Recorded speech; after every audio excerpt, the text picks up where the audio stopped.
care of that problem. I like that. Okay? Now, how many of those people will come back at the next trade show and buy from you? 0.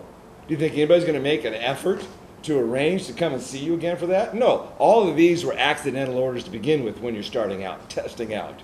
Your second time out will be more accidental orders. You're just not that important. It's a theme I hit in the book called The Benefit of Your Insignificance. It's a tremendous benefit that nobody knows and nobody cares. You can go out and do all this work and it doesn't matter.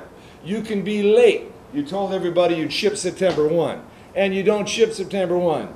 You ship October 15. Now what happens? Nobody cares. What is your value? Your value is new. And the effort is to test what's new. They can test it September 1 on its value, new, what's the rate, or they can test it October 15. The test is the test. The value is the value. Whether it's September 1 or October 15 doesn't really matter. You following all that? So don't worry about this. We're just not important enough to worry about. Later, when you get bigger, yes. But don't think you're big when you're starting out because you'll kill yourself. Start off knowing what you are, insignificant, working on the margin. Am I hurting anybody's feelings here? Okay, good. So that's the process. You go through, you get your minimum order met. Where are you if you got your minimum? If you're wrong, you go back and fix it. And you start over until you get it right, until you get the minimum order met. I've got 500 orders in hand.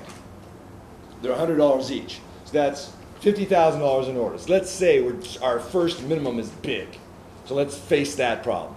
So I got 500 orders here, $50,000 worth of orders from retailers, signed purchase orders. Now I'm under the gun to get this going. Now I need to go get financing. It's not something you can do on your credit card, so I got to go out and find somebody who's going to back me. So I go to a commercial fisherman I know who just brought in a big load of salmon in Alaska, and I say, how much money do I need to borrow to satisfy this $50,000? You tell me. All of it. Well, how much? All of it. No, half of it. I need to borrow $25,000 to buy the merchandise to satisfy the $50,000 in my industry, correct? Yeah, 100% markup. So what kind of a position am I in when I go looking for financing and I say to a commercial fisherman I know, lend me $25,000. And in this point of the process, I will turn your $25,000 into $50,000 in about 14 to 16 weeks. You understand that? Okay, so what kind of position am I in when I go looking for financing?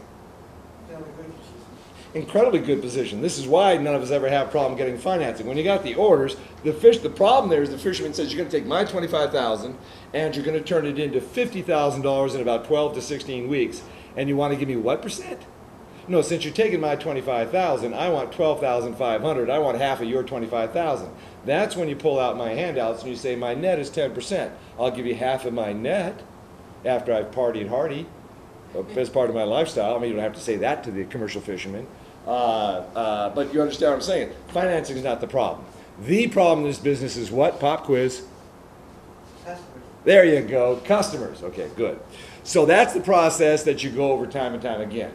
And here we have it on page 32. The graph.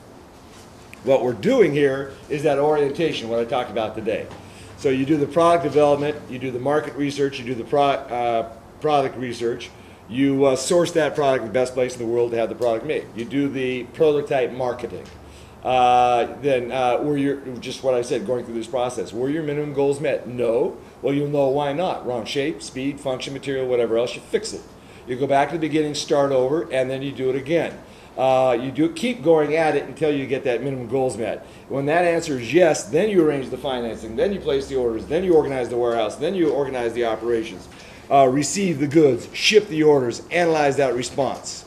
Now that analyze that response means reorders. No reorders, they'll tell you why. Wrong shape, speed, function, based on what the retail, the ultimate consumers told you. Based on that, you redesign the product until you get it right. When you go through this process and get to the point where you got a strong response, that strong response is in the form of reorders. When you got those reorders, they're also going to be telling you what else you should be selling, and then you develop those products as well.